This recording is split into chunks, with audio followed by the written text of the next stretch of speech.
Okay, man, are you ready to go? I'm ready to go. Now, come on, now crank this motherfucker up.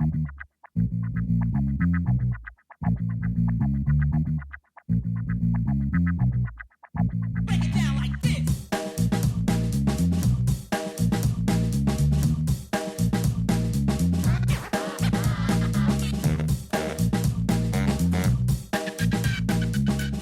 Hello, Internet. Gino, that's the Guido Greco here again with another episode of Deep Listens.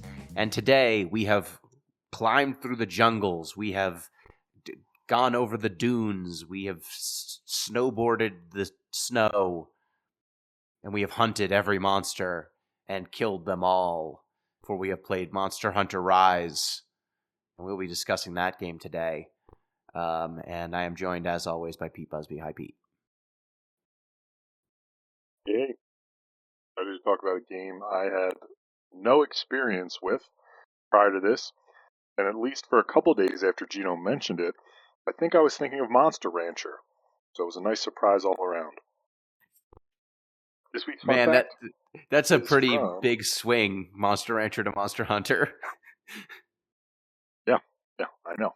I was very surprised. I was like, this you were took looking a for grim CDs? turn all of a sudden. This week's fun fact is from Science Focus, and there's at least some anecdotal evidence that deaf people do sign language in their sleep. So there's not a lot of scientific data, but there is a case study in which a 71-year-old man with severe hearing impairment, and it should be said, rapid eye movement sleep behavior disorder, would sign language in his sleep fluently enough that researchers could get an idea what he was dreaming about based on what he was signing. Huh. So it's like sleep talking, but that's how he speaks. So that's how he sleep talks. That's cool. Exactly. That's interesting. That's an interesting thing. Fun. Yeah. That other voice you heard was the Mistress of Games, M. Palladino. How are you doing, M? Hello. Happy to revisit a series which I've dabbled in the past, and always been like, yeah, I get it, and then stopped. And I think I get it, and I can stop. Okay. Well, with that ringing endorsement, let's go ahead and move on to our normal plugs. Reminder, you can get in touch with the show at DeepListensPod on Twitter, deeplistens.libsyn.com. We have our comment sections, and deeplistenspodcast@gmail.com. And you can support the show on Patreon at patreon.com/deeplistens, which now we have a new $3 tier, which gets you access to the OG Soncast, the new anime podcast that Pete is doing with ZP and Arbitrary Water, which will be a monthly show. Pete, what anime are you being forced to watch? Oh, Gino, that is a great question. And if you talk to M for a little bit longer, I will be able to answer that for you.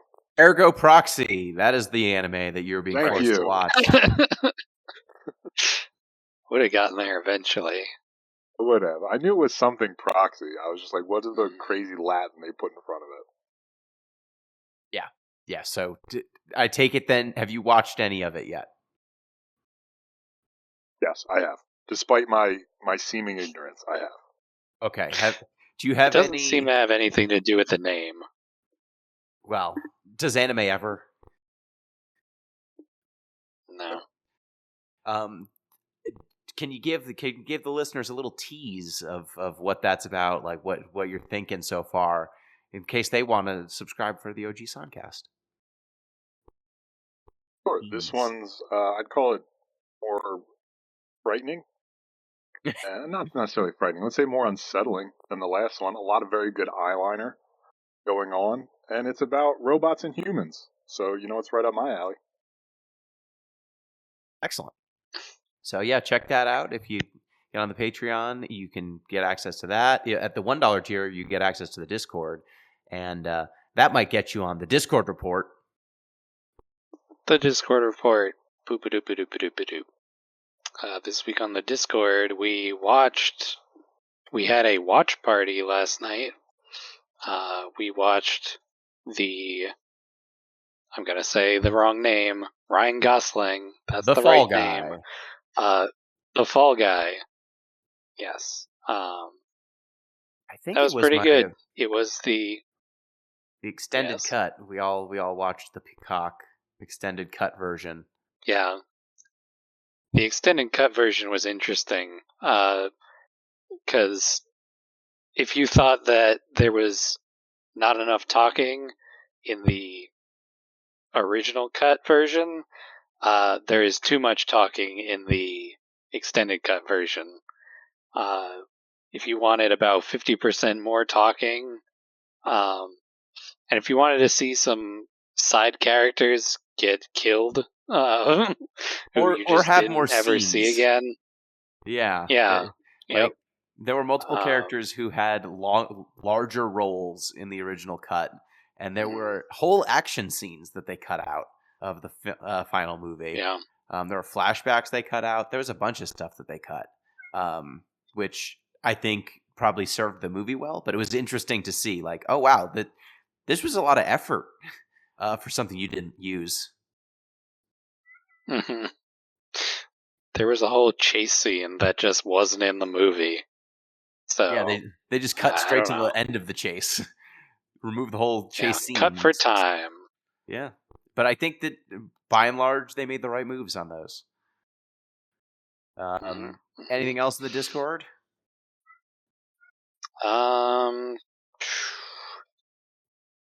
Let's We're see. gearing up for a football Nothing podcast important. that Oh, right. will probably be coming Tell out. us about I that. believe it'll be out before you hear this episode. So if you see a football podcast, that's why.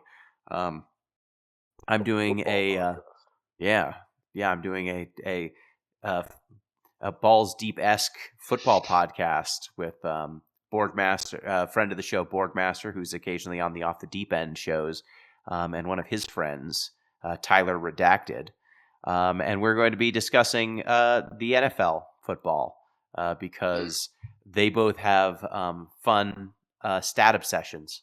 So they've come up with some stats which are very real and very accurate, of course.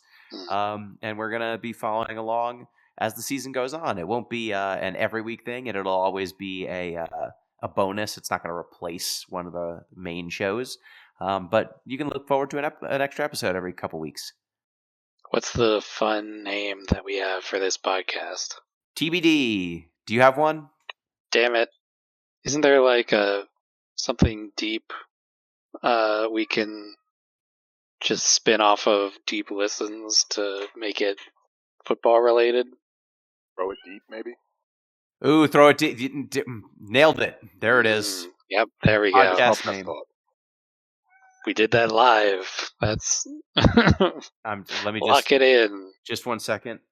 The podcast name is Throw It Deep.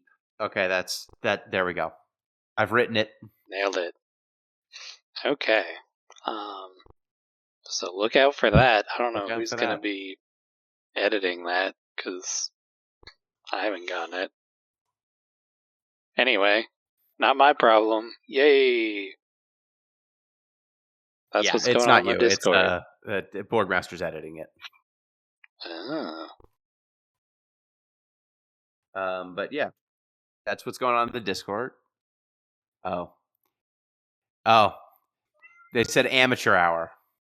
Amateur hour was the podcast. Damn. Okay. Oh, I thought they were accusing our creative No. naming. We might name it amateur hour. We might name it throw it deep. I like either of these. We'll hash it out. We'll workshop it. We've got some time. My obsession of the week, really quickly, is have either of you seen the anime or read the manga Slam Dunk?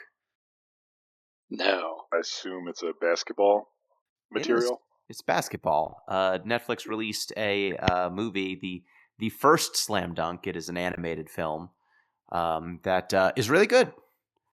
I watched it. It's like about 2 hours, and I will say that it does a pretty good job of actually depicting basketball like basketball. It's not kids with basketball superpowers. They would probably be a very high level high school basketball team, but they are, visibly high schoolers. Like they have one or two guys who can play above the rim, and then,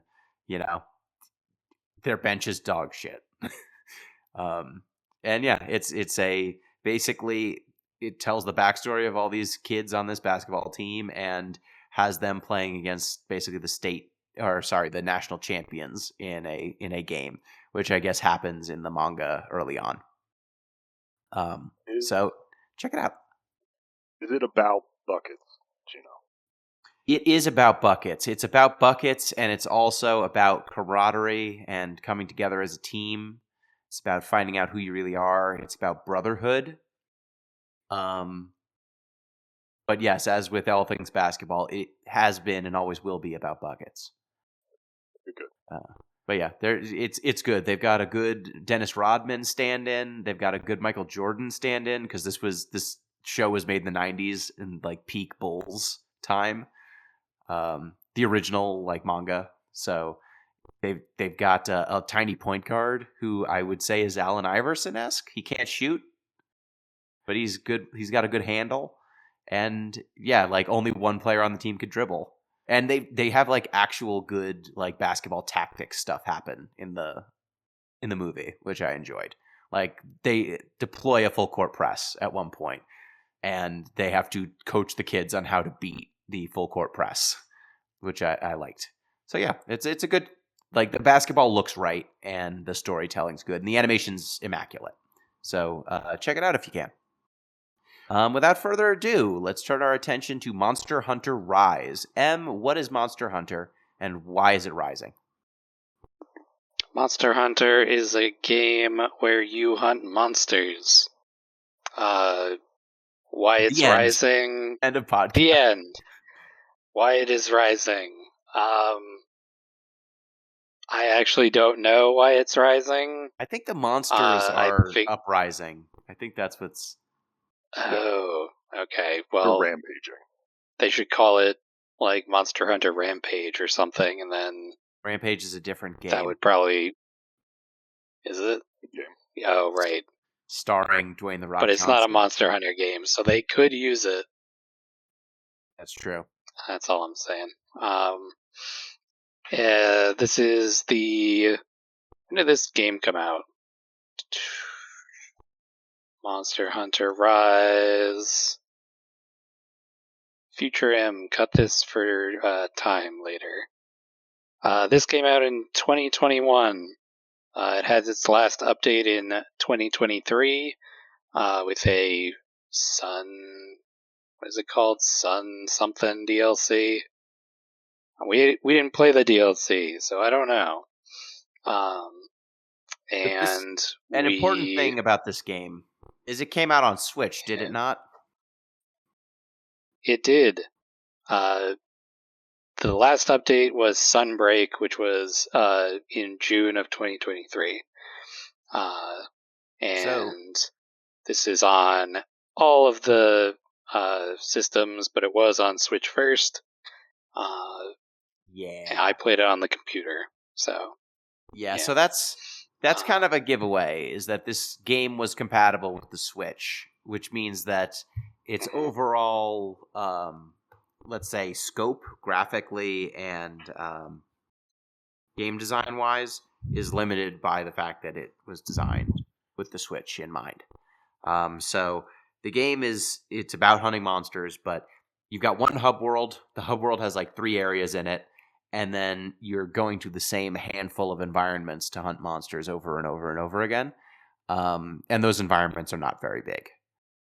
I don't think there's a problem with that. I think it totally works for what it is, but it's just something to keep in mind. Like if anything, if you're playing it on not the Switch and you're wondering like, oh, why does this look kind of simple? Or like, why are these areas so small?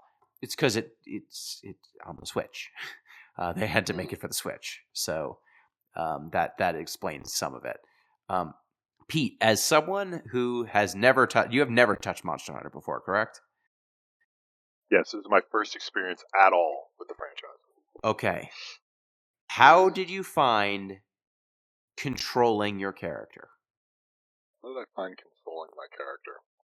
I mean, it wasn't fluid or particularly intuitive. I mean, I defaulted to, I'm going to say it both myself and I would say the combat defaulted to rush in, hit attack as many times as possible, and then leave expeditiously. Like, I wasn't busting out fancy combos, both because of my own gameplay inclinations and because it felt like the game was discouraging me from doing that. Okay. Did you at any point... So, there's a number of quirks here in how this game controls. This game, and would you agree with me on that? Like, it's got a very unique control scheme. Yeah, it definitely feels like something that was baked in from early versions of Monster Hunter that just sort of carried forward. My biggest thing was I was playing on controller, and the button to take your weapons out and put them away is X, and On an I Xbox usually... controller. Oh, X on yes, an Xbox controller. on an Xbox controller, yes. And I usually figure, like, hit all the face buttons as fast as you can. So I would start to do my combo, and then I would put my weapons away right in the middle of it because I hit the X button. So that was a little odd. Your main attack buttons are Y and B, and then I don't know. I use the daggers pretty much exclusively, and so right trigger was my special ability. So I don't know what it was for any other weapons. That's the default. That's the control scheme. So triangle and Yep. and B are your attack buttons. And which one does what changes from weapon to weapon? I didn't find a super consistent pattern about like what Y is Y the fast attack and B the strong attack. I don't think know. Y is the fast attack, B is the big attack. I think that's what it's supposed to be, but like depending on the weapon, it didn't feel like Y was faster necessarily or B was stronger. At least with some of the weapons I tried. Yep. It's attack 1 or attack 2. Yeah, basically. right trigger is your special, and every weapon has a different special. And what special means can be like super different, depending on which weapon you're using. And then you can hit left trigger and Y to do a special move that will expend your wire bug gauge, which is you have a like dash move that you can use up to 2 times by default. And instead of using that dash, you can use it as a special attack. Did you ever use the wire bug attacks? Oh, yeah. They're very good. Yeah, wire bugs are new to Rise. They were not in the series before that. And usually the wire bug attack does a whole lot of damage. Like, my daggers did like 12 damage if I was hitting real good. But if you pop the wire bug attack, that does like 50. So I was trying to use it pretty often. The problem was there's no... they don't tell you how to do this move. They kind of like have you intuit how to do it. I think they say it in a tutorial, but there's just so many tutorials. There's so many tutorials that you might have missed it, and I think I missed it the first time. Yep. Can we pause on the wire bugs just for a second? Sure. Please do. Because I just like to turn to this in-game explanation for it. Like, it's more or less like a grappling / dash mechanic, but like in universe, it works on bugs. Yep. So like, is it like a spider thing? Are they laying silk that I'm like pulling on? Because they look like fireflies. They appear to be fireflies that shoot silk out of their butts, and so you throw them. Like silk. It's like a spider grappling hook. Yeah, you throw them out, and then you're following behind them on silk, and then you can have them just kind of float, and you can swing back and forth too. They're very strong. These bugs. Yep. There are bigger ones that you can like jump real high on. Mm-hmm.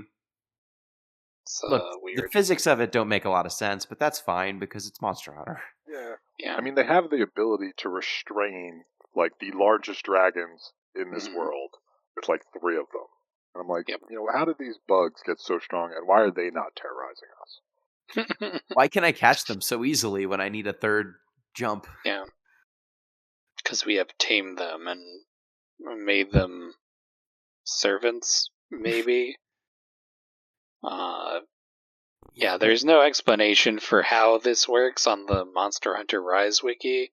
There is a trivia section, which I figured would tell me, like, what does this mean?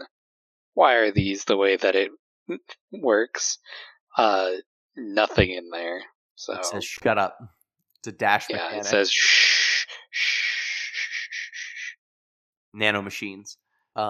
Yep. The control thing that got me the most was left bumper to change items, and then square and I guess B and X on an Xbox controller become toggle the items side to side. And when I was doing that, I was like, why the hell would it be left bumper and then the face buttons? And then I realized, you know what this is for? It's for when you're riding on your Palamute, your dog that lets you run faster.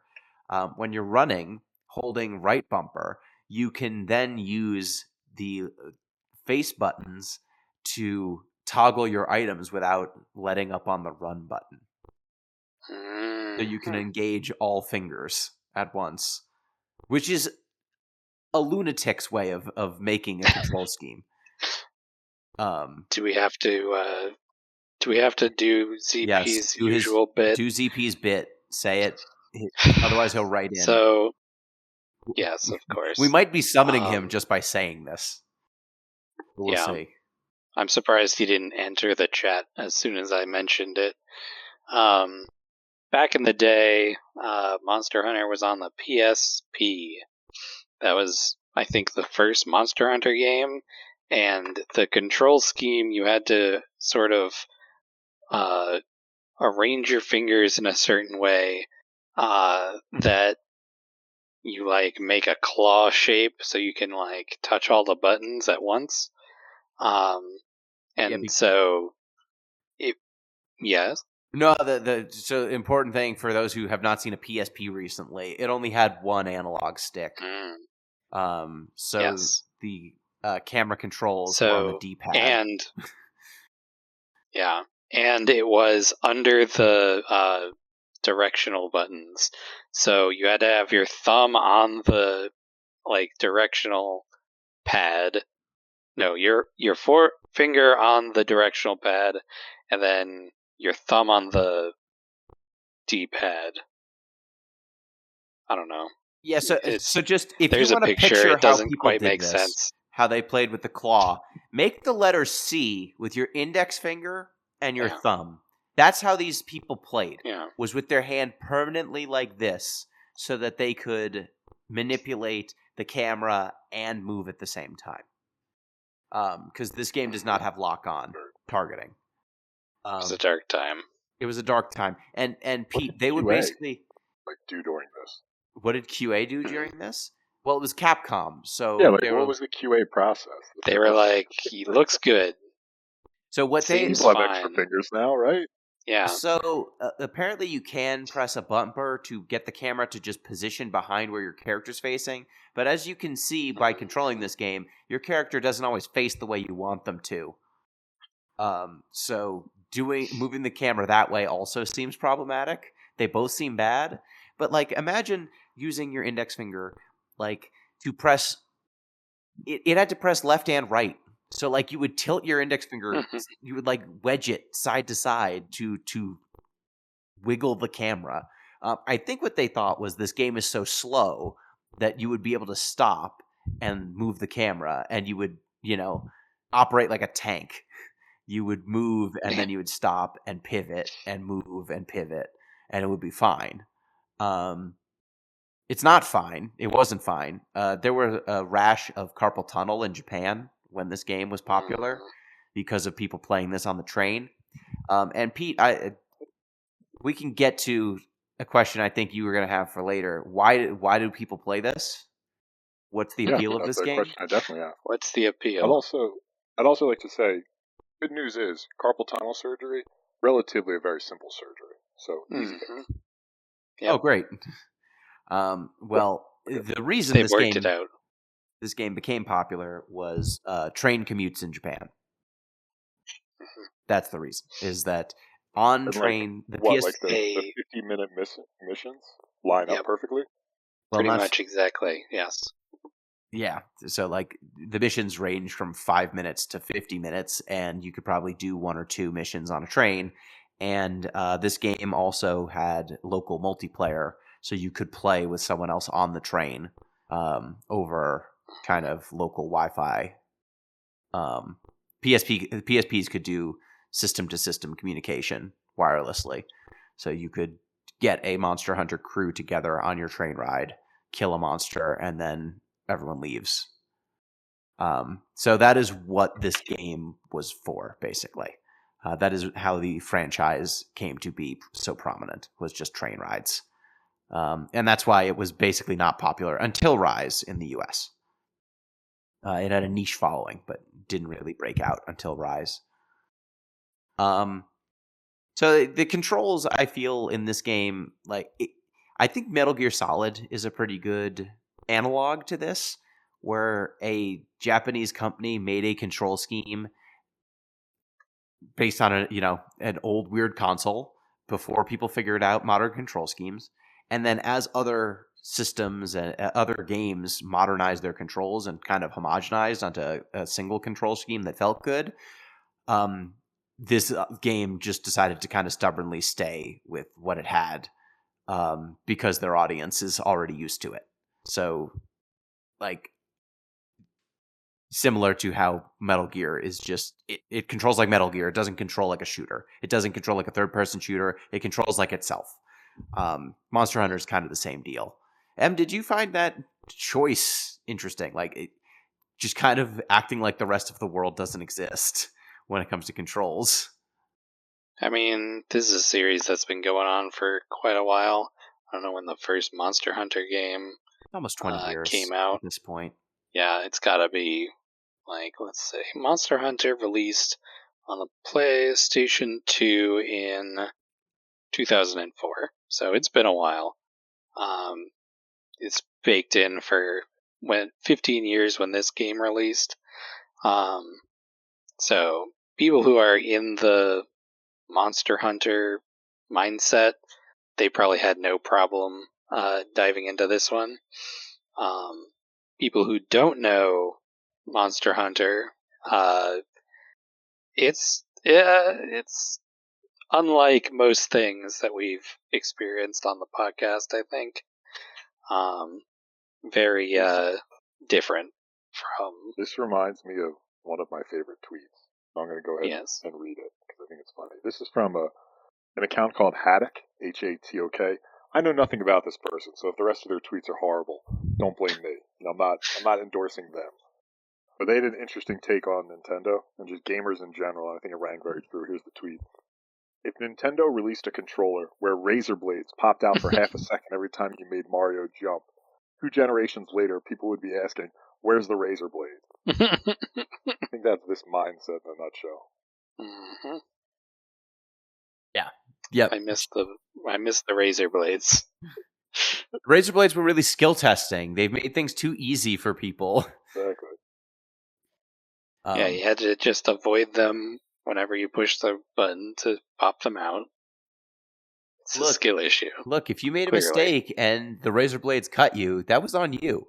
The razor blades were to teach you how to properly hold the controller. And it's fingertips only. But yeah, this game's control scheme, you can learn it. It's nothing too brutal. But I just found it very interesting that this game came out 3 years ago, and it still feels pretty different to most other action games I played. Most other action games, you put them in my hand, and I know what I'm doing pretty quickly. And this game, that was not the case. It took me maybe an hour to really feel comfortable controlling my character. It took me sleeping after I had played the game once for my brain to marinate in the Monster Hunter. Yeah, you just have to let it settle a bit, and then you'll get it. The sheer number of mechanics also don't help. Yeah. No, and the way it does tutorials also kind of sucks. Tutorials are, if you don't read them the first time, they're getting lost in the... there is a spot to see them, but you're not going to find it in there. You're not going to remember to go look for it. It's a giant menu, and they have 15 tutorials that are related to the same concept, but they're different tutorials. So finding the specific one again is kind of a pain. Mm-hmm. And it's just a text dump too. It's just here, read these 1 to 5 screens, kind of vaguely explaining a mechanic. We're not going to tell you why you want to use it or how to use it or what it's useful for, but I found that just from experimenting, there's actually a good deal more freedom to this game than I thought at first. Did y'all try platforming with wire bugs? I mostly did my platforming on my dog, not with the wire bugs. Okay. They seemed a little short to actually do most of it. But the dog can just climb up stuff, pretty easily. Yeah, there's some walls too that the dog or you, if you're on foot, can just run up, basically, or climb up vertically. But for walls that were not like that, you could kind of wire bug up it, and then you'll run up the wall, and it'll force you to jump off after a second. Then if you wire bug again, you can keep getting vertical height. And if you have 3 wire bugs, you can actually get pretty darn high up a sheer cliff using the wire bugs, which I thought was kind of cool. At first, it seemed like a game that was pretty slow and ground bound, but you can actually do some other stuff. Yep. Let me ask you, once you were up there, what did you do? So up on top of some of those cliffs are items and bugs and resources to gather. So usually they would put some items that gave you've got 2 currencies. There's zenny, and then there's basically town points that you can spend. The town points you can kind of get from some items that are usually in those kind of secret hidden places. Because combat-wise, I didn't really feel like some of the weapons tout their vertical combat capabilities, and admittedly, I didn't use too many of those. But combat-wise, I didn't see much use in platforming as a way to get, the high ground or something like that. No, well, if you use the ranged weapons, it might be relevant. There's a heavy crossbow or a crossbow that you can use. And I think there's a gun too. The ranged weapons, maybe it would matter. For the melee weapons, no, it doesn't really matter. Yep. Yes. Yeah. It's mostly for just finding some crafting items. Yeah, you can traverse some of the the map. It might look like there's a wall, but if you actually go up there, you can get over it. So you can sort of shortcut around some of the maps. Mm-hmm. But you never have to do that, as far as I can tell. Yeah, you don't, but it's fun when you do it. I didn't expect there to even be that freedom. So finding that it was there, if you were creative, it was fun. That was one of the moments that made me appreciate the game. Because the basic gameplay loop, I found it okay. It's an action game, right? So how would you describe a basic Monster Hunter mission, Pete? What do you do? There are basically 3 types of missions for the most part, as far as I could tell, setting aside monster rampages. You have kill 1 big monster, you have kill many smaller monsters, or you have collect certain number of things. So, the big draw here is to kill big monsters, so let's start that. You open up the mission, they tell you your monster. It actually starts with a usually pretty terrible but entertaining poem, which I appreciated. They mark the monster on your map. You go to that monster. You hit it for a while until it tries to run away to safety. You follow it, presumably to its home, until you eventually kill it. Yes. Yep. And it plays kind of like, is it like a grindhouse horror sort of thing that they're going for? Like they put on a film grain effect when they're showing this bespoke cutscene of the monster you're going to hunt down and kill.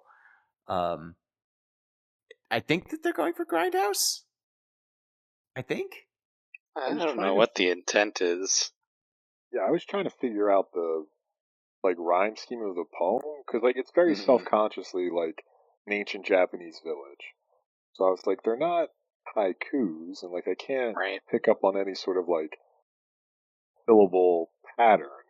But they have the whatever that string instrument. I should have looked up what it's called playing in the background. They're going for something. Yeah, I don't know. It feels Japanese. It seemed like it should be a haiku, but it goes on for way longer than a haiku should ever go for. And it's all translated, so it's not like it's like the original Japanese was a haiku. So yeah, even if it wasn't hard to tell of some sort. Yeah. By the time it got to English, it did not stay a haiku. That's for certain. Yep. But yeah, so you're hunting down these monsters for reasons. Just go kill them because you want to get loot. This is at the end of the day, it's a loot grind game. That is what it is about. Yep. It is a multiplayer loot grind game. It is the action game equivalent of a Destiny or a Borderlands. A game that ultimately you are playing with your friends so that you can talk on team chat and spend some time together. I would describe it as hunting Dynasty Warriors. Honestly, is the vibe I got. Sure. There is some Dynasty Warriors to it. Yeah. I feel like people have already taken umbrage with calling it close to Destiny. Yeah, in the Discord. It's because in the Discord they are mad at me for mentioning Destiny at all because it's a bad game in their estimation. They're like, that's disrespectful to Monster Hunter. Wow. Use a good version. Use a good. You have a lot of Monster Hunter stands. More than Destiny stands. That's for sure. I didn't realize we had such a passionate community. Destiny 2 is pretty good. I'm just saying. Well, Monster Hunter folks are very into Monster Hunter. So, and it's a game. A lot of people. Yeah. Go ahead. Go ahead, Em. A lot of people who are into Monster Hunter only play Monster Hunter. In that sort of I have 5,000 hours in this game, but don't know who Mario is sort of ways. So it varies. But this is a game series that was sort of made for people who weren't traditional gamers to play during their train journeys. So yeah, this is yeah, Madden. I don't know. It's Madden for a different kind of sicko. Yeah. Yeah. It's a game that some people, this is the only game they play, and I think it's a pretty good action game. It is definitely one of the games when you think slow, methodical combat. Like you said, Pete, earlier about kind of dash in, hit a bunch of times, dash out. This is a game where when you hit a button, that animation is going to take a while, and you have to be sure that you want to actually hit this button, because even the 4-hit combos for most of the weapons take 10 seconds to execute. Let's talk about that. And you can cancel out with a dodge roll. Yeah. Sometimes. Sometimes you can't. and you're just going to sit there and you're going to take it on the chin. Like, you've got a stamina meter, and if it's low, sorry, you're not dodging. The animation lock in these games is severe, I would say. Considering most other action games don't care if you hammer on the buttons, and you'll do the animation for as long as until it takes you to put in another animation. In this game, you will push that button and then you are locked into that for some of the slower weapons, several seconds. This is why I play using the dual dagger things, because they're one of the faster ones. Yeah, and even blades are with the them, fastest. yeah, even with them, sometimes you will hit a button and then be like, "Oh, I'm about to get hit by something." So my problem with the dual blades, did both of you use the dual blades? It sounded like you both did. yeah, See, my problem with the dual blades is that to use the dual blades is to evoke other action games that are faster and more responsive. So I was just when I was using the dual blades, I was constantly reminded of how a normal action game would play. And I was like, why is it so slow? Why does this combo take so long? Why can't I get away? I'm swinging 2 daggers, basically. Why is this? Oh, right, it's Monster Hunter. So I just leaned into the fact that things were going to be slow. So I stuck to. I like the longsword, which is basically a big katana. That had a little bit of mobility, and its special move is like you charge up a meter, and then you can use these special attacks that are faster and hit harder. And I eventually settled on the switch axe. Did either of you try that one? It's both a sword and an axe. I did not. It is. So it starts out as an axe. Switches. Yeah, it's a switchblade, but an axe. So like its default mode is it's an axe, and then when you hit R2, the switchblade pops out of the end of the axe, and it becomes an even longer sword. But weirdly enough, when it becomes a sword, it's faster, even though it's bigger. And when you switch it to blade mode, if the axe has an elemental or a status effect property, that is engaged. So I got a switch axe that dealt poison damage. So I could poison monsters when I had the switchblade out. And then you can get different versions of the axe. So like there's a sleep axe and a paralyze axe. And my goodness, the weapon chart is ridiculous in this game. How does the weapon chart work? Well, you see, you start by getting a weapon. You start with a default weapon, and then you start getting items from killing monsters and then carving them, is what they call it, to get rare items to craft better weapons. And there's a weapon series for every monster you can hunt, basically. And so you'll have a default thing that is like a default weapon that is probably something like metal or bone or wood. You've got a basic material, and then you can upgrade that basic weapon into a monster specific weapon, and that just keeps going. The tree just grows from there. It starts out pretty small, and from what I've seen, it becomes like almost 100 weapons for each weapon. And each one has its own properties that you can get really, anal about and be like, oh, this is the best one. Oh, I need to get 20 more pelts so that I can make this sword because this sword's going to be the one that makes me feel something.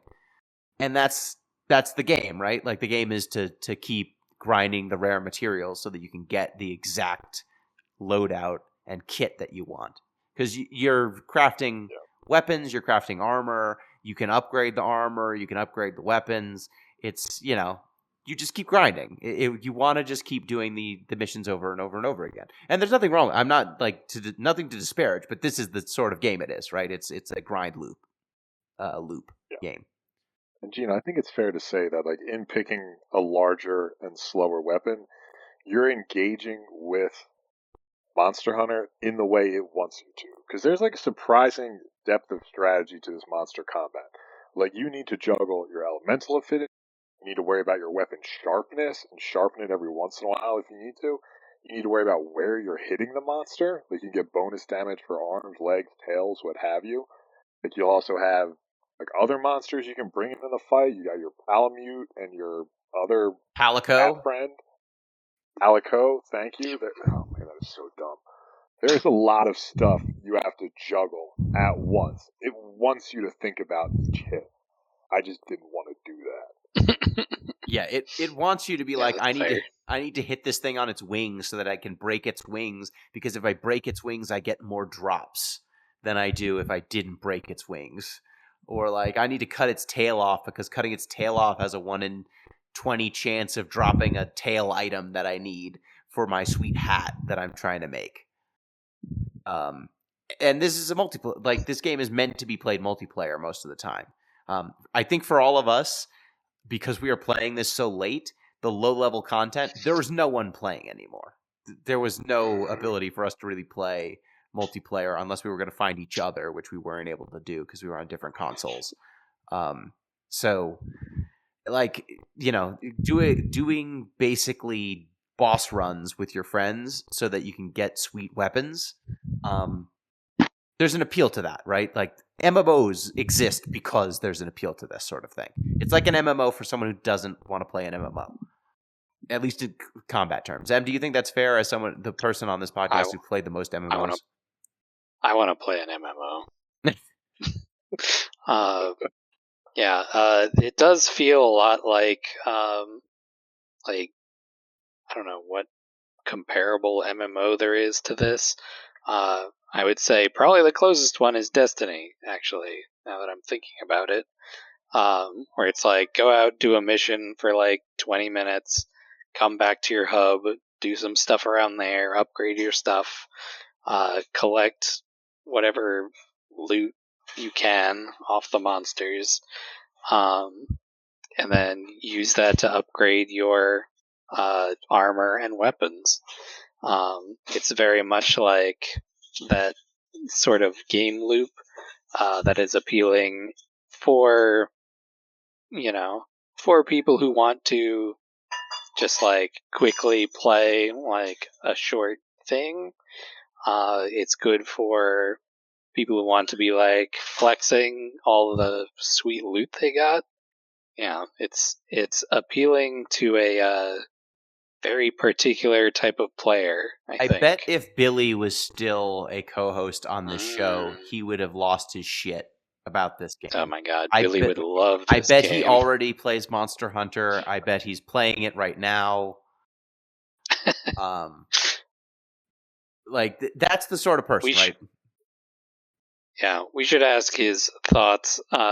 Just have him write in for next time. We'll read it off. Yes, see what he thinks about Monster Hunter. Please tell me which this is your a favorite grindfather game, if there's ever was one. Please tell me what your favorite row and column are in your spreadsheet on the drop tables. So did either of you craft anything? I mean, you said you didn't have to. I didn't need to. Because you So, okay, here's what I figured out. I was like starting the game up, and they have you go around all the different spots in the starting zone, your like hub, basically. Mm-hmm. And they have you go to the Palico that is like your male person. So I went to the Palico and I talked to him for like 10 seconds, and he's like, "Oh, you have a bunch of letters." And I open up his like his stuff that he has for me, and it's like 20 worth of stuff.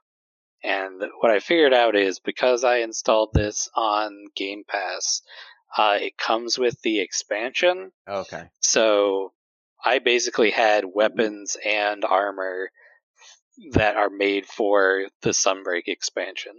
So I was using the Defender Dual Blades, which have a strength of 110.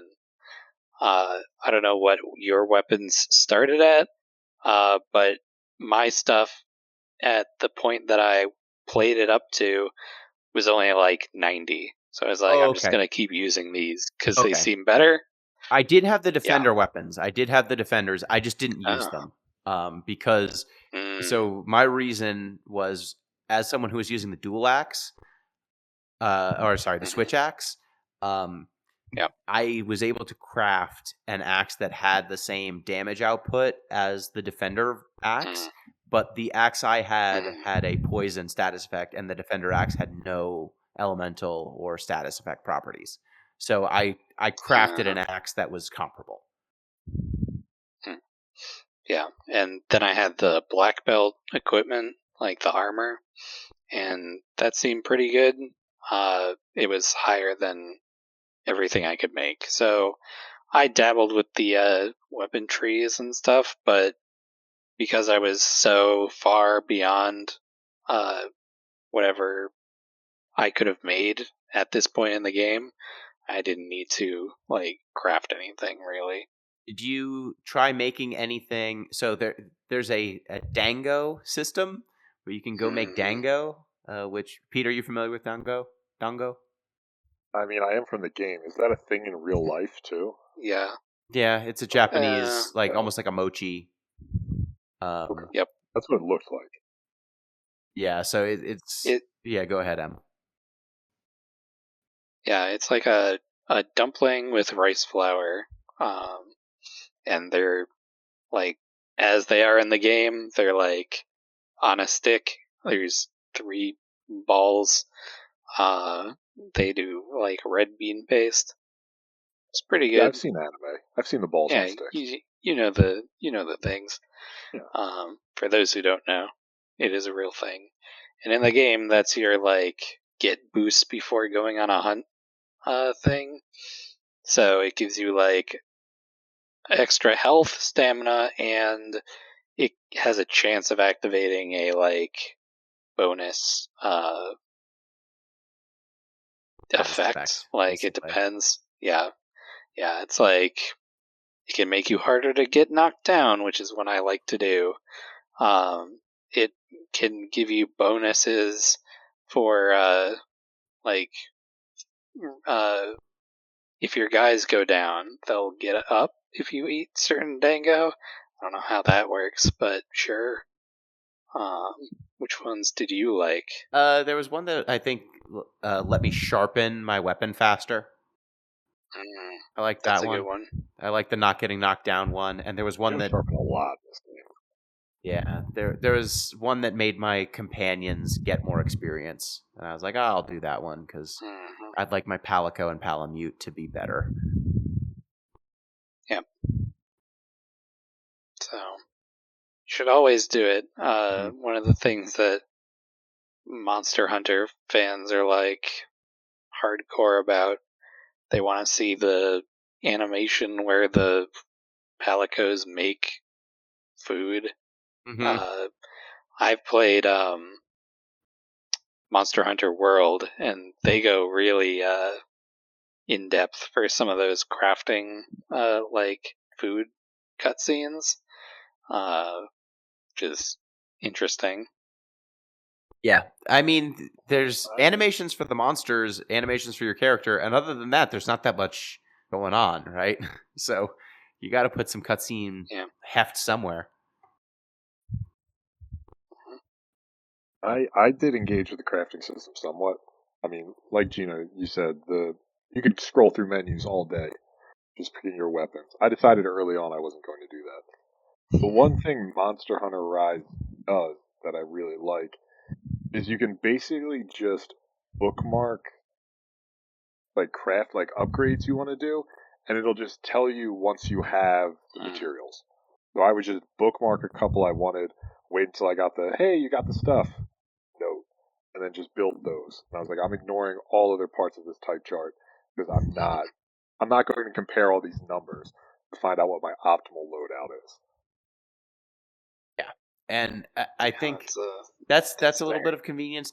So there's actually healing item crafting too. If you talk to the cafe Palicos that are by the guild hall, basically, you can talk to them, and they will let you turn some of the items that you pick up in the field into items that you can use. So, like, if you pick up blue mushrooms and then you go to them, they can cook them down into antidotes and stuff like that. I don't know if you messed with that system at all. I didn't need to. Oh, A little bit. Well, not really, but you didn't have to. it's a real Goofy versus Pluto situation too. Like, I don't know Yeah. why the Palicos get to like talk and be small business owners and participate in society, and the Palamutes are just dogs. They're to be ridden. I don't know. Yeah, I don't know. The Palicos were in Monster Hunter from the beginning, as far as I know.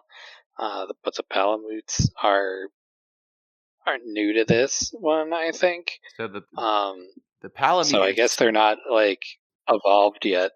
they're dogs, whereas the Palicos are funny cats. So they get to talk and be full humans, full people.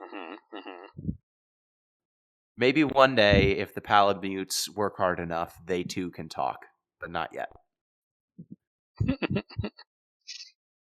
I It's feel just like a very long term. Like the Palamutes will then learn to talk, and then the Palicos will become more person-like, and then Monster Hunter, like down the line, will have Palakeet. cat girls. Oh, And yeah, But it'll be natural. It'll be organic. So it's yeah, not exactly. weird. I was thinking they'd introduce a third thing, like in Kirby or something. A Oh, third maybe. little friend, the Palakeet. I mean, they already have like a what's the owl? Like you have an owl that I forget the sometimes owl's name. It's not a is supposed to pal. help you out. It's not a pal, so I didn't Yeah. remember it, and I forgot if you get to name it. What did you name your Palico and Palamute? I don't think so. Did you name yours anything fun?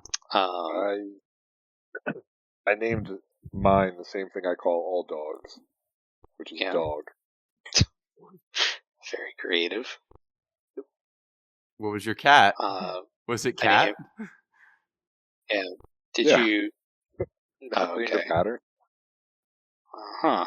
Gino, what did you name them? I named the Palamute Pretzel, and I named my Palico Chowder.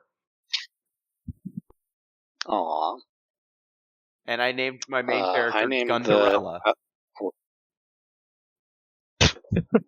Sure. Did you name your main character, Pete? Or did you just use like a screen name? Dink Meeker again? Yeah, I think I probably use Steve, which is what I usually default to in naming situations. Yeah, I just made my main character's name my usual username, Game Maker M, and then my Palamute was named Zev, which is because I have a dog character in my novel that is named Zev, and then my Palico was Crispy, because that's what I call my cat, Chrissy. So, every time I've played a Monster Hunter, I've had a cat at the time, and so I usually make the Palico like sort of look like them, and then name them after them. Oh, okay. Which I did with World too. I tried to make the Palico and Palamute as adorable as I possibly could, so that when they were killing, it was more anachronistic. Speaking of... Oh, go ahead. Speaking of killing. Yeah, speaking of killing. Yeah. Thank you, Gino. I'm glad we're on the same page. Can we discuss whether or not you're a good person in this game, or what you're doing is productive or helpful in any way? It seems as though the people of the Kamura. town you're in, they don't mind the fact that you're going out and slaughtering monsters.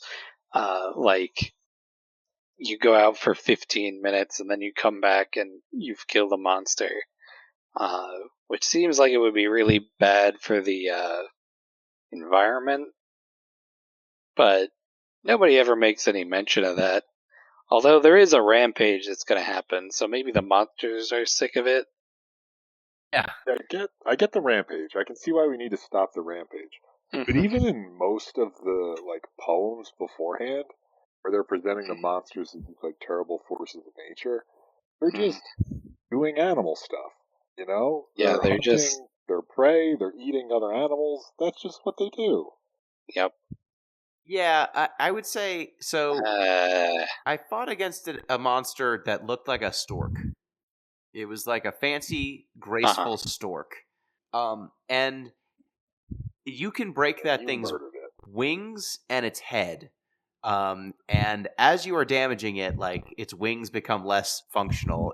Its crest, which is really beautiful at first, just becomes this tatter of feathers. And then it slinked away, limping, to try to not die.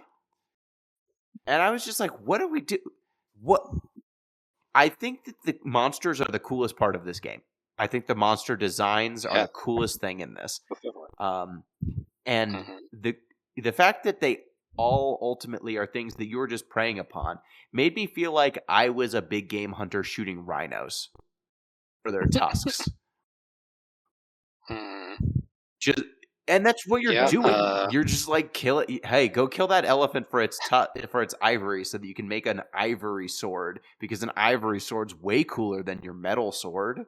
The weapons you get from the animal parts are better than the ones you get from stuff you extract from the ground or from trees. And that's not even hyperbole or anything. You're literally carving them up once you're done killing them and taking parts of their bodies, which seems like you are a poacher. You basically are. I guess you're state sanctioned, so I guess it's good that you're doing that. But the state is just a village of other poachers. Yeah. I couldn't shake the comparison to Shadow of the Colossus. Yes. Where you're killing these similarly big, majestic creatures, but that's supposed to be an incredible moral dilemma for you.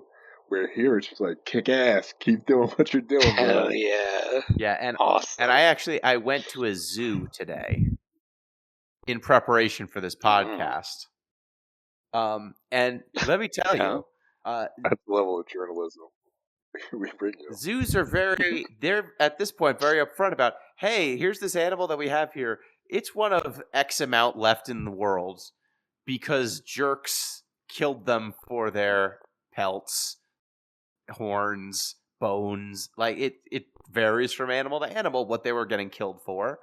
But a lot of these animals that we find so incredible that we put them in zoos are in zoos for conservation reasons because we killed so many of them for one reason or another. And a game that centers that in an uncritical way, I found kind of off-putting. And look, at the end of the day, they're digital.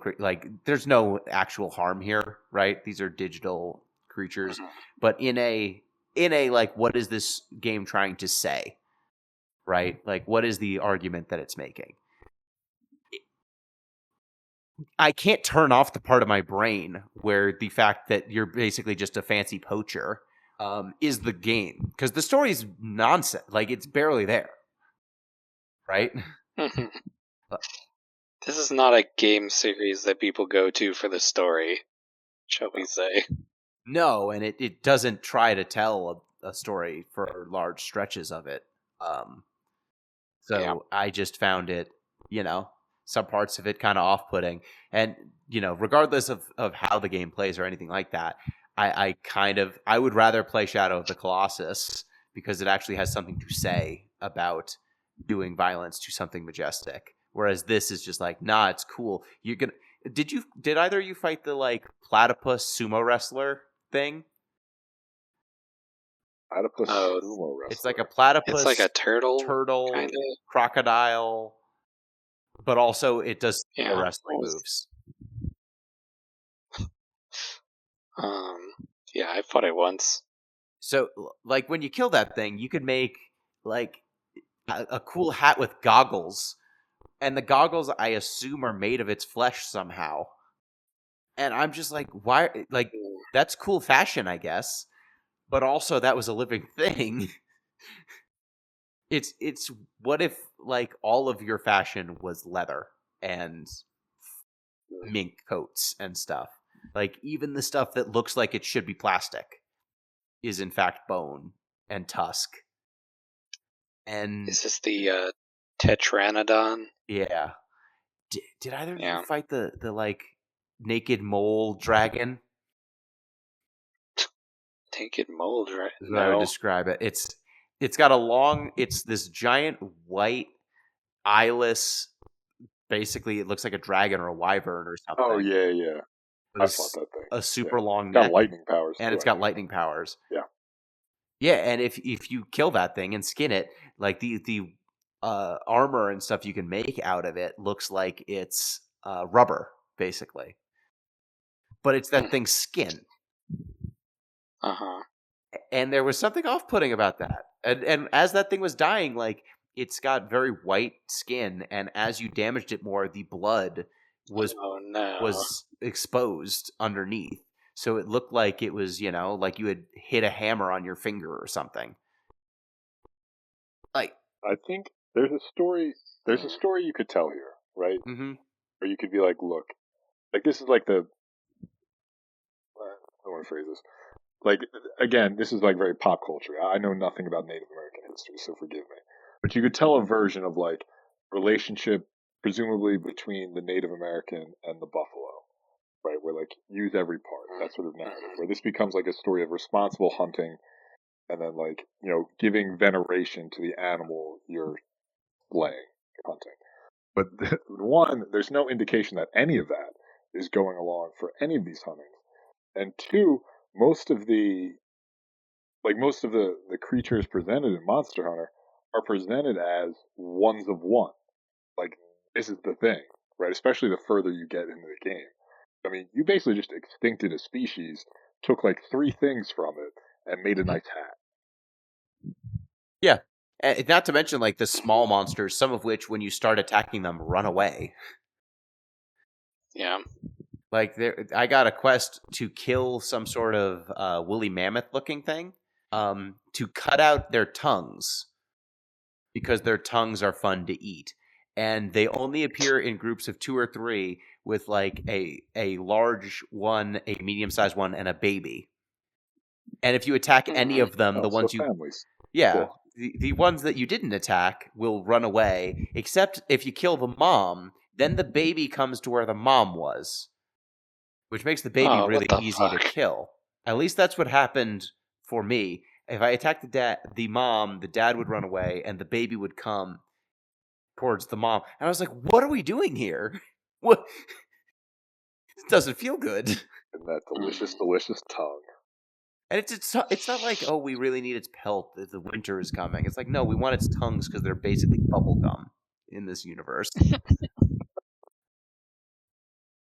Yeah, so, like, I found the gameplay more engaging than I thought it would be. I found the implications of what this game's loop is to be upsetting enough that I don't think I want to play more. But, like, do you think that there is an appeal, or like a responsible appeal, to a game that offers a hunting experience for the people who are like, hunting is cool, where you can have that sort of experience, but there are no actual real world consequences? Like, you can live out that hunter-gatherer fantasy without it being as reprehensible morally? Like, if there's another game that does this No, I mean, better? Is this game, the way that it does it, like, is it okay that it's not dealing with, like, it's not grappling with the moral implications the way we would want it to, right? Right. But is there still some value in a game, even if, just as an expression of this sort of fantasy that I think a lot of people have, like, that it is going out and hunting a thing and making some, cool food, or like make it a cool new weapon out of it. Like, this game is a massively popular game. this fantasy applies to people. People seem to like it. So do you think there's a value in like providing an outlet for that sort of fantasy, even if it's something that doesn't appeal to us? I feel Let like me ask you a follow-up question. Ram jumps in. Mm-hmm. What percentage of Monster Hunter fans do you think would be going out into the forest and hunting if they didn't have this outlet? Oh, I don't think they would. I don't think that there are many people who see this as an outlet and don't then just go out and hunt or see it as an outlet at all. I don't think most people even engage with that at this like level of moral quandary. Though it seemed to me like the game is begging you to think of it that way with how they animate some of this stuff. Like they don't the monsters don't have to look so damn hurt if you're supposed to just kill them without thinking about it. See, we just got to go back to the primary like underlying thing behind all of this, which is this is a game series targeting Japanese businessmen who are probably I don't know if I would say the last people who would go out and hunt some endangered life, but very unlikely, I think, all things considered. Yeah, I So mean, then maybe the fantasy is, hey, you're a salaryman on a train. What if you were what if you weren't? what if you were a cool He-Man who goes out into the wilderness and slays monsters and then wears their trophies? That's you, buddy. Look at what you did.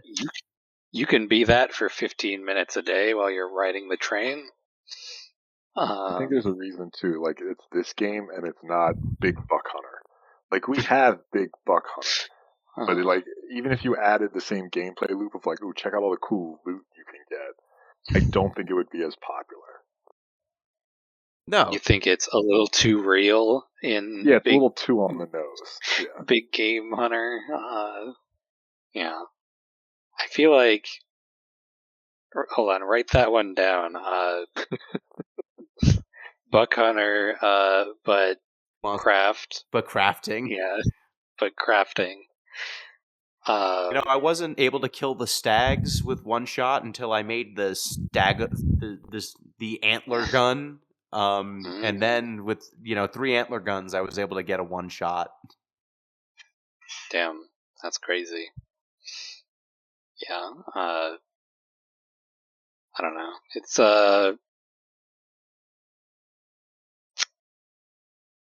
it seems as though it is not interested in the larger moral implications of what it's presenting. I mean, I say that, but like, I fought that stork monster, and when it flew away, it flew back to its nest, and there were eggs in it. Mm-hmm. Like you don't have to make them go back to their homes and then fall asleep or protect their young if you right. If you didn't have something to say. You know that you can take the egg out of that nest and then you can carry it all the way back to your camp and, like, you get something for doing that?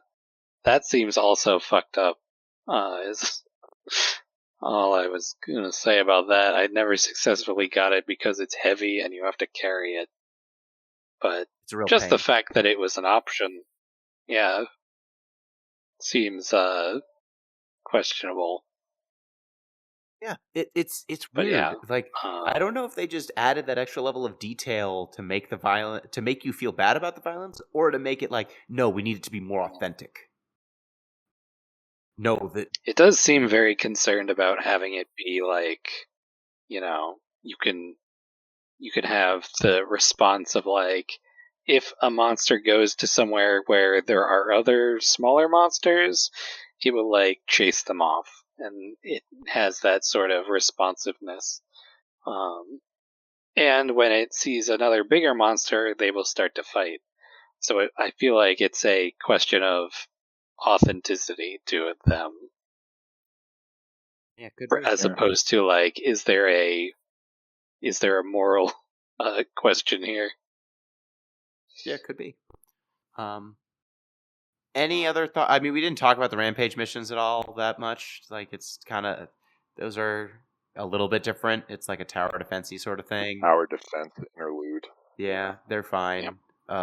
There's also some like arena battles where they give you set weapons and you have to use them.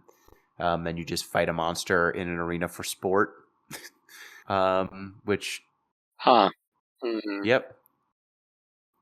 Nothing. Should we talk about that, or have we covered it at this point? I think everything that's reprehensible about poaching the monsters is as or more reprehensible in an arena Coliseum context. Do you kill them in the arena? You sure do.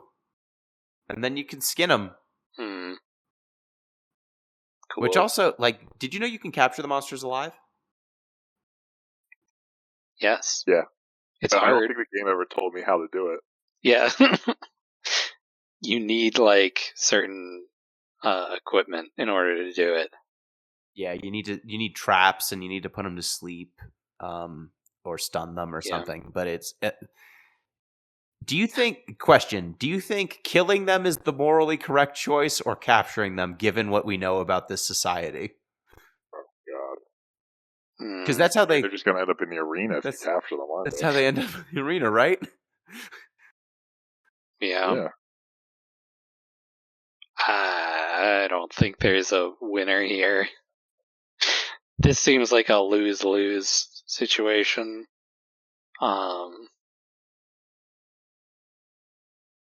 I mean, your palicos do say, like, oh, it's time to catch them. Damaged, you can capture it now, and then doesn't tell you how to do that, so you just continue to beat the shit out of them. My first experience with Monster Hunter was on the PSP, where they're like, alright, capture a monster. I was like, how do I do that? And I literally spent like 2 hours chasing after this thing, like trying everything I could think of to try and capture it. No explanation in that one as to how to actually capture them. And I figured in this one, it's not a capture question. It's just continue to kill them. Yeah, so I think morally they're better dead than in the hands of the society, knowing what we know.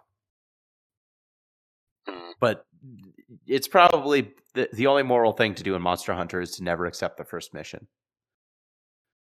The only way to win is not to play. Just turn the game off. All right. Do we have anything else to say about Monster Hunter Rise? I'm tapped. No. I think this game, I'm glad I played the series. I think we covered it. I'm glad I played the series. I'm glad I know more about this game. I liked what I played of it, like in terms of playing it. It made me feel icky though. And so I don't really want to play more of it. I can definitely see why people like it as like popcorn of like 15 minutes, play one little thing. It's easy to pick up without too much thought. But I think I'm good, as I said in the beginning. Yeah, I think I can also see why people like it. I'm just not those people. Yep. But I'm glad to have an informed opinion now about one of the biggest game series in the world. So that is that is good, and I'm glad. I hope you, dear listener, have a deeper appreciation for the series. All right, I think it is now, Pete, your turn once again to pick. Yes. Okay, so I'm going to give you guys a series of hypotheticals. Oh no! And you just tell me they're simple, and you'll pick up on it right away. And you just tell me when one resonates with you. All right? Okay. So, here's the first one. I really enjoyed Monster Hunter, but I wish it was more like an Akira Kurosawa film.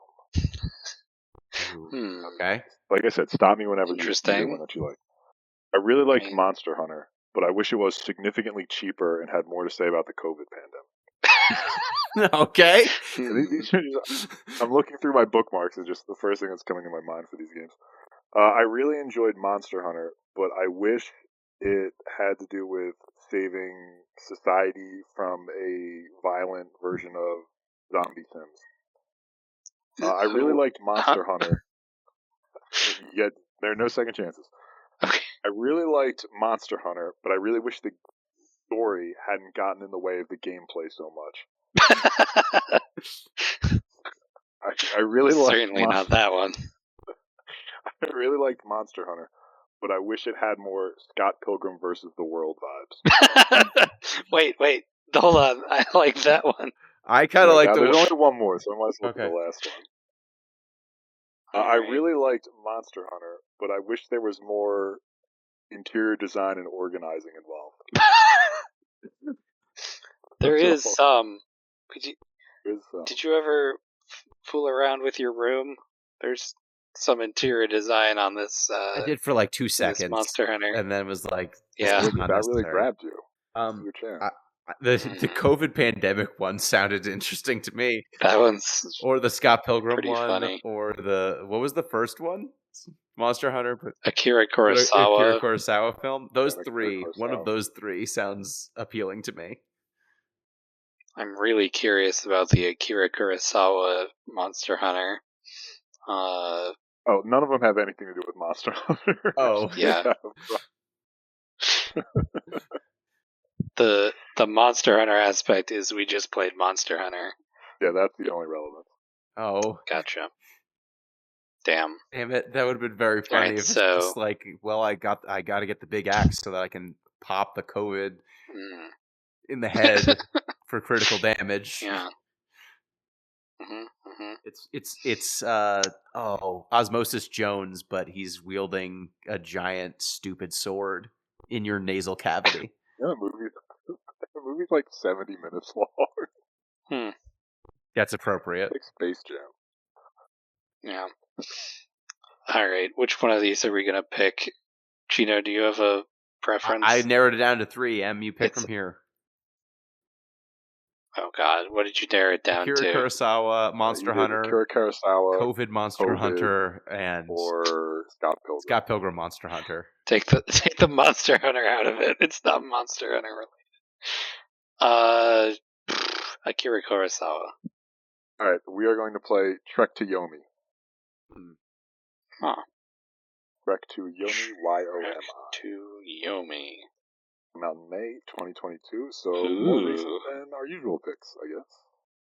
As a vow to his dying master, This the looks young cool swordsman as Hiroki hell. is sworn to protect his town and people he loves against all threats. Faced with tragedy and bound to duty, the lone samurai must voyage beyond life and death to confront himself and decide his path forward. Ooh, this looks This looks cool as cool hell. as hell. Oh, publisher Devolver did it. And if you have time to watch, Seven Samurai before we play, it's only, I think, 3.5 hours long. That's too many hours. Is it really that long? It's at least 3. That's too many hours. Jeez. I'll watch it for you, Pete. Thank you. I tried to get my girlfriend to do it. She refused. Due to length? Due to length I and see. subtitles, and probably because it's in black and white, I don't think that helped. It's from 1954. It is 70 years old. It's playing in a theater near me, apparently, on Friday. Well, guess what you're doing on Friday Hmm. for 3 hours. I'll add it to my list. I hope it's a theater I can that think of worse brings you ways to food. spend 3 hours. I hope it's a theater that brings you food. That's all I I'll hope so, say. too. All right.